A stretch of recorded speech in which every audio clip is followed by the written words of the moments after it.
গান বাজনার বিরুদ্ধে যখন কথা বলবে, যাতে করে জাতি বলতে না পারে মুহাম্মদ গান বাজনার বিরুদ্ধে বলতেছো, কারণ তুমি তো নিজে গান বাজনা শুনছো।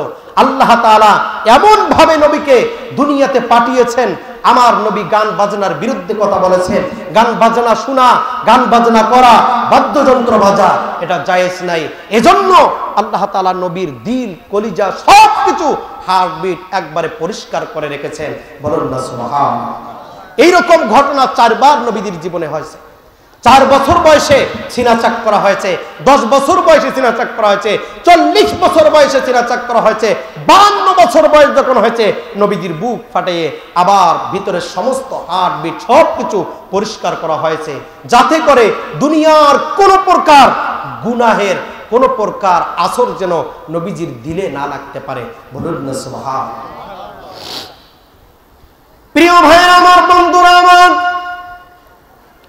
পঞ্চগড়ের জগদনের বাবাদিরা, যুবক ভাইরা, কান্না গান, আপনার আমার নবী, বিশ্ব নবী জনাবে মুহাম্মদ রাসূলুল্লাহ সাল্লাল্লাহু আলাইহি ওয়াসাল্লামের যখন 6 বছর বয়স, এই 6 বছর বয়সে যখন এলাকার ছেলেদের সঙ্গে যখন মাঠে ময়দানে খেলতে যায়, আমার নবীদি মাঠে ময়দানে যখন সকাল থেকে নিয়ে সন্ধ্যা পর্যন্ত খেলতেছে, খেলতে খেলতে দেখেন সন্ধ্যা যখন ঘনিয়ে যায়, অত্র এলাকার লোকজনেরা এসে সন্তানের নাম ধরে ডেকে সন্তানদেরকে কোলে নিয়ে বাড়িতে চলে যায়। আপনার আমার নবী, মায়ার নবী মুহাম্মদ রাসূলুল্লাহ সাল্লাল্লাহু আলাইহি ওয়াসাল্লাম আস্তার দিকে তাকায় দেখে আজকে আমাকে মুহাম্মদ বলে ডাকার মতো কেউ নাই। সন্তান আমার নবী বসে বসে চোখের পানি ছেড়ে দিয়ে কান্না করে।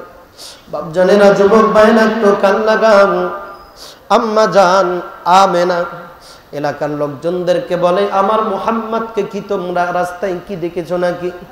বলে, মুহাম্মদকে, মুহাম্মদ নামে তো কাউরে আমরা চিনি না, তবে ওই ময়দানের মধ্যে দেখেছি একটা ছোট বাচ্চা আব্বার জন্য অপেক্ষা করতেছে, কান্না করতেছে।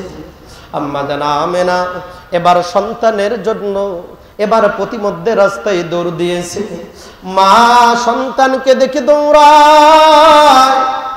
মুহাম্মদ মাকে ডেকে বলেন, মা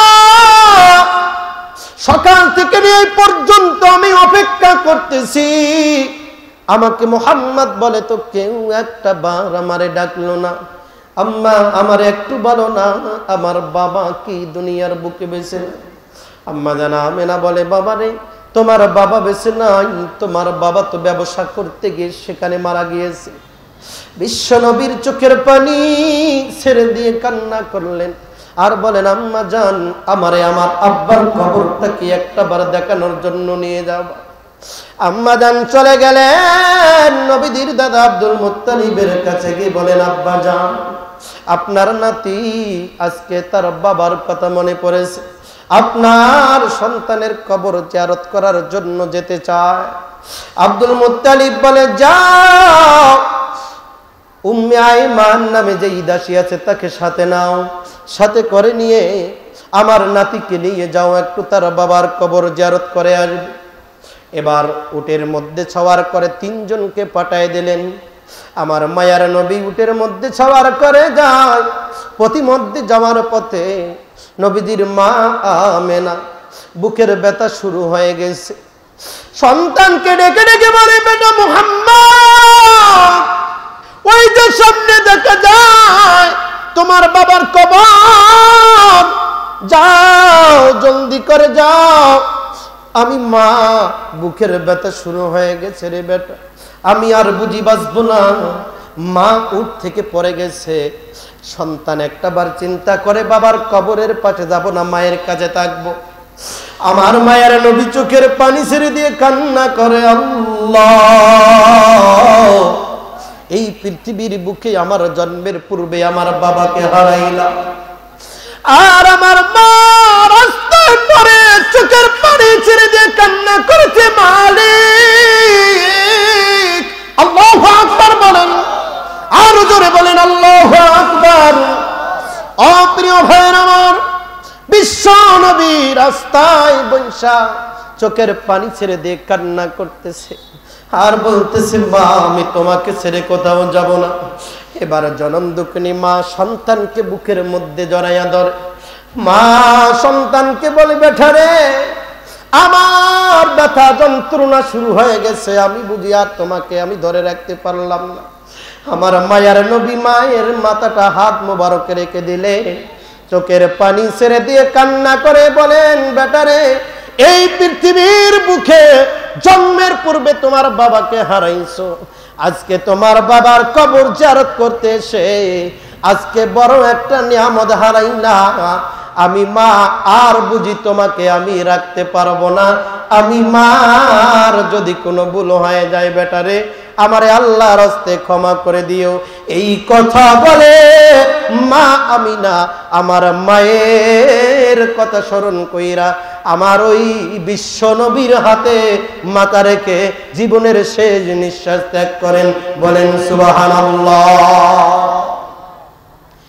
প্রিয় ভাইরা আমার, বন্ধুরা আমার, ও আল্লাহর গোলাম নবীর উম্মতের দল, বিশ্ব নবী এবার দাসী আয়মানকে নিয়ে বলেন, চলো বাবার কবরটা একটু জিয়ারত করে আসি। 6 বছরের শিশু আর কি করবে। এবার মায়ের লাশটা দাফন কইরা এবার বাবার কবরের পাশে গেছেন বাবার কবর জিয়ারত করতে। বাবার কবরের পাশে দাঁড়াইয়া দাঁড়াইয়া কান্না করেন। আমার মালিক আসমান থেকে তাকাইয়া বলেন, জিবরাইল জলদি করে যাও, দেরি করিও না। আমার হাবিব দুনিয়ার জমিনে দাঁড়াইয়া বাবার কবরের পাশে দাঁড়াইয়া কান্না করতেছে, চোখের পানি ছেড়তেছে। আমি আল্লাহর বড় কষ্ট লাগে, মায়া লাগে রে। যাও যাও, আমার হাবিবের এক ফোঁটা চোখের পানি যেন এই জমিনে স্পর্শ করতে না পারে। আমি আল্লাহ রাব্বুল আলামিন কথা দিলাম, আমার এই হাবিবকে আমি এমন ভাবে এতিমদের এতিম বানাইয়া নিলাম, আমি আল্লাহ তাআলা পৃথিবীর বুকে এতিমদের সর্দার হিসাবে আমি দুনিয়ার বুকে পাঠাইয়া দিলাম। নারে তাকবীর, নারে তাকবীর। ও মুসলমান ইমানদার আল্লাহর বান্দা গোলাম, বিশ্ব নবী বাবার কবর জিয়ারত করে যখন বাড়িতে ফিরে আসলেন, এদিকে সন্ধ্যা ঘনিয়ে যাচ্ছে। এবার নবীর দাদা আব্দুল মুত্তালিব তাকায় আছেন আমার নাতিকে